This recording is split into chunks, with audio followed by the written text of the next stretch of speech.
Hi friends, நான் Jaya Sriram. Welcome to Sujay world. நான் 2 பெரிய வெங்காயம், 4 பச்சை மிளகாய், ஒரு கப் நிறைய பொரிகள் எடுத்திருக்கேன். தேவையான அளவு உப்பு, புளிலாம் எடுத்திருக்கேன். இப்போ பெரிய வெங்காயம் 2 வெங்காயத்தை நல்லா சின்ன துண்டாக வெட்டி வச்சுருக்கேன். பச்சை மிளகாயும் கட் பண்ணி வச்சுருக்கேன்.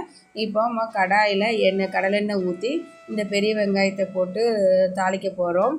இது வேறு ஒன்றும் இல்லைங்க, இது மதுரை தண்ணி சட்னி தான். வீட்டில் தேங்காய் இல்லைன்னா அவசரத்துக்கு கடைக்கு ஓடணும்னு இல்லை, இந்த சட்னி செஞ்சால் அவ்வளோ சூப்பராக இருக்கும், ரொம்ப டேஸ்ட்டாக இருக்கும். இப்போ 2 பெரிய வெங்காயமும் வெட்டி வச்சுருக்கோம் இல்லையா, அதை நல்லா வதக்கிட்டு அது கூடயே பச்சை மிளகாயும் போட்டு வதக்கணும். ரொம்ப வதக்கணும் இல்லை, ரொம்ப டீப் ஃப்ரைலாம் பண்ணணும் இல்லை, லைட்டாக ஜென்டலாக வதக்கினா போதும். எண்ணெயில் அது வதங்கணும், அவ்வளோதான்.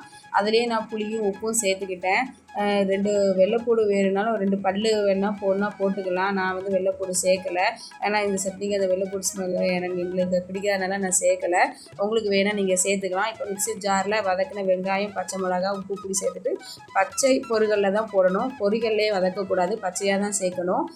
சேர்த்து தனித்து அரைச்சி வச்சுருக்கேன். இப்போ வந்து இந்த சட்னியை தாளிக்க போகிறோம்.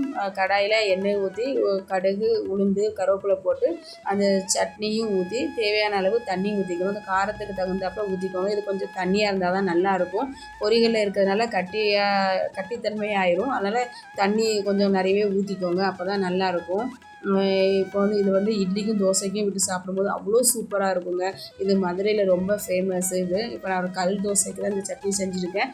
அவ்வளோ சூப்பராக இருந்தது, மிக மிக அருமையாக இருந்தது, நல்லா இருந்தது. இந்த பதிவு பிடிச்சிருந்தால் லைக் பண்ணுங்கள், ஷேர் பண்ணுங்கள், சப்ஸ்கிரைப் பண்ணுங்கள். பாய், டேக் கேர்.